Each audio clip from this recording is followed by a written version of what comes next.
Support comes from Mosby Building Arts, on a mission to create remodeling experiences worthy of 5-star online reviews. See the difference at callmosby.com. From the St. Louis Public Radio Newsroom, this is The Gateway. It's Thursday, March 5th. I'm Abby Larico. St. Louis County Prosecutor Melissa Price Smith is working with Missouri Attorney General Catherine Hanaway to go after businesses that house the gaming devices resembling slot machines known as video lottery terminals, giving them till June to disable the machines or face criminal charges. This comes as Missouri's elected officials remain deeply divided over whether to legalize what's now a relatively common type of gaming machine. Casinos see video lottery terminals as a way to get around all this taxation and regulation. I chat with STLPR's Jason Rosenbaum to break down why some lawmakers want to ban the machines and others want to legalize and tax them, and how it could wind up being the court's decision anyway. It's coming up after this news on The Gateway. A Webster University student who was serving overseas in Kuwait is among the 6 soldiers who have died in the war with Iran. The university shared a statement Wednesday evening stating that 35-year-old Cody Cork was killed after the United States and Israel launched their military campaign against Iran last weekend. Cork was a captain in the Army Reserves. He was pursuing an online master's degree with Webster. In a statement released to the public, Cork's family said he was, quote, a man whose life was defined by devotion, character, and service. He's survived by his parents. Scott Air Force Base in the Metro East is playing a quiet but critical role in the ongoing war in Iran.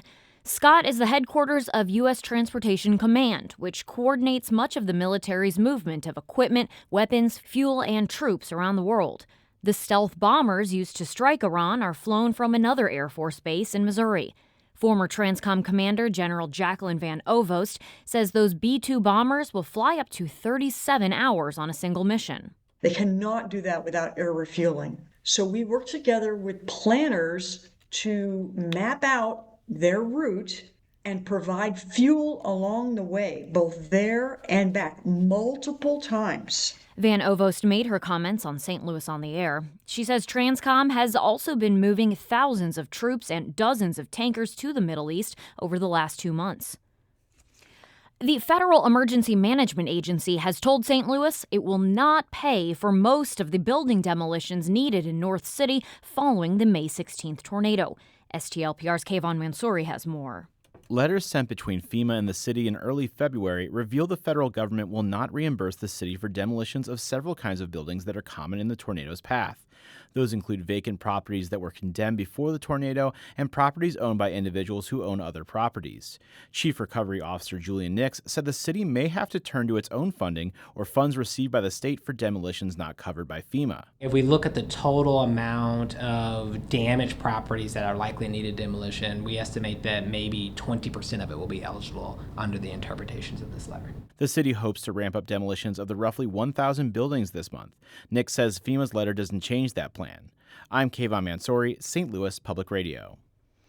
St. Louis Development Corporation has named a new leader after a nearly year-long search. Starting in late March, Stephen Westbrooks will lead the city's development arm as it seeks to bring more development into the city.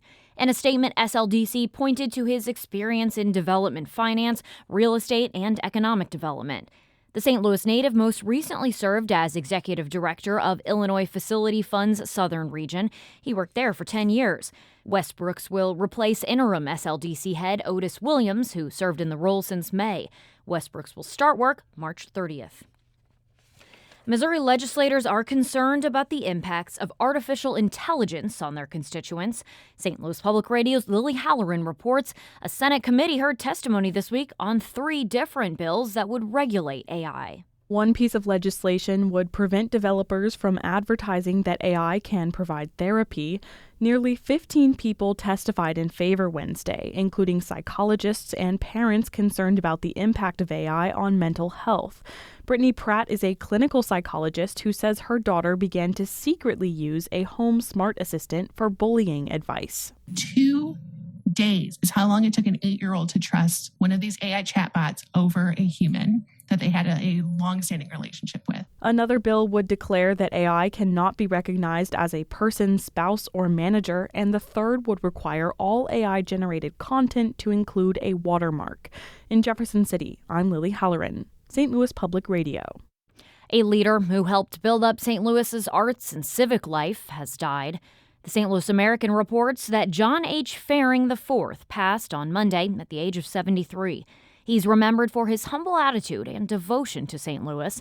Faring had a major influence over many of the region's arts and culture institutions. He served on the boards of the Contemporary Art Museum, Gateway Arch Park Foundation, Forest Park, Opera Theater, and many more. Faring is survived by his wife Allison and their 3 sons. Microplastics have been found all over the world, even in human bodies. Now, St. Louis Public Radio's Kate Grumke reports scientists are working on an innovative way to use algae to clean up the tiny plastic shards. University of Missouri chemistry professor Susie Day was trying to engineer algae to produce aviation fuel. But instead, she found that the clumps of algae were great at grabbing onto microplastics in water. She's working on a process to add algae tanks to wastewater treatment plants, which could use some help picking up the smallest microplastics. It's wonderful to remove and retain the big ones, but eventually the smaller ones will be the one really getting to the ecosystem and then getting to human exposure route. Day and her co-authors lay out their process for using the algae to pick up microplastics in a new paper in Nature Communications. I'm Kate Grumke, St. Louis Public Radio. Maryville University is upgrading its athletics department. The private university in Town and Country announced that it's adding a Division I men's ice hockey program. The school raised more than $5 million to enhance its facilities as part of the move to the sport's highest division. Maryville joins Lindenwood University in St. Charles as the only D1 hockey programs in the St. Louis area. Maryville has several club hockey teams that will continue to compete in the American Collegiate Hockey Association. Go Saints!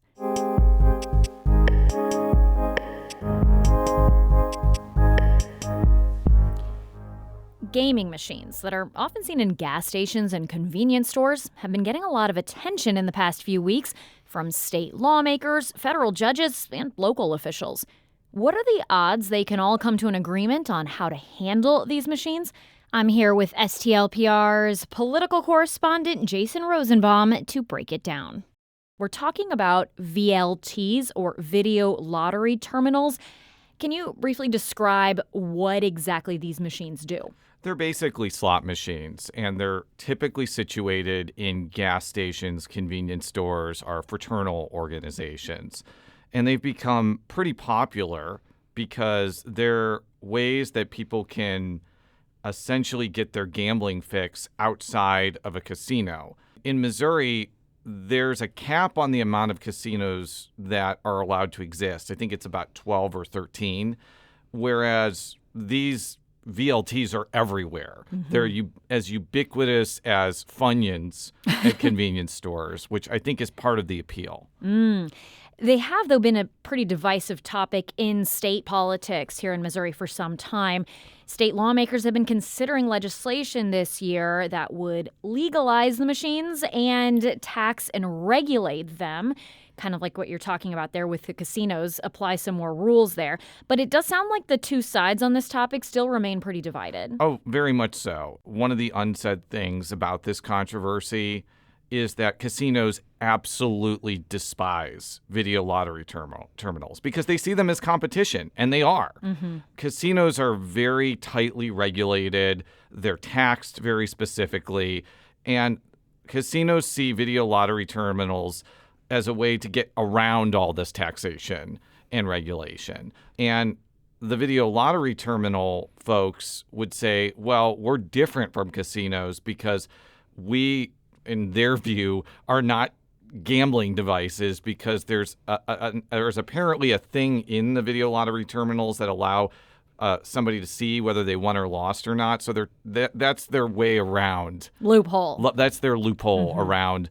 what they see as a very different thing than what casinos are. There have been attempts to legalize and tax and regulate these machines. a bill sponsored by State Representative Bill Hardwick, a Republican from Pulaski County, barely passed the House. It probably doesn't have much of a chance in the Senate because Senate President Pro Tem Cindy O'Laughlin has said it's basically dead on arrival.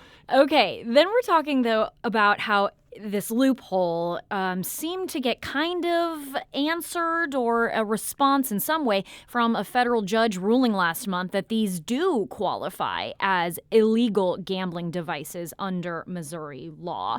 And then it looked like local officials said, we have our answer. This is a signal to start getting these machines out of our municipalities. Yes, St. Louis County Executive Sam Page saw that aforementioned federal ruling as a reason to go after businesses that have these machines within their premises.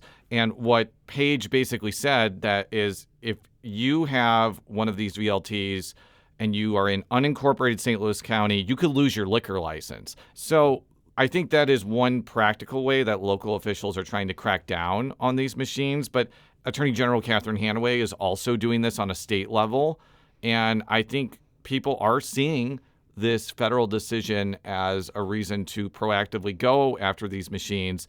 Of course, the company that was involved in this, Torch, is planning to appeal. And whether or not this actually matters, if the legislature ends up legalizing it, remains to be seen. Where do things actually stand right now? If this federal ruling stands, then video lottery terminals are illegal in Missouri. And if the legislature ends up legalizing them, they'll be legal, like they are in Illinois and other places. But as I kind of mentioned, the pathway to legalization is very difficult because there are very powerful interest groups that do not want video lottery terminals.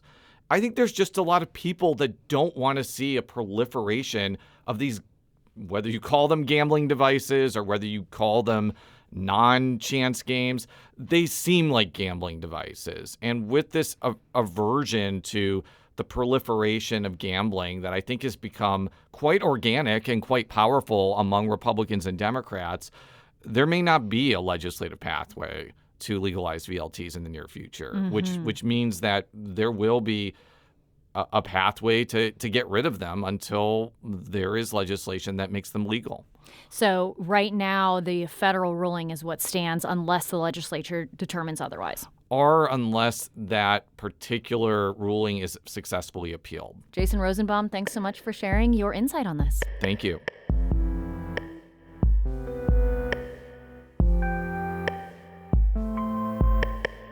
The Gateway is a production of St. Louis Public Radio, a listener-supported service of the University of Missouri-St. Louis. Music by Ryan McNeely of Adult Fur. I'm Abby Larico, and from the St. Louis Public Radio newsroom, this has been The Gateway.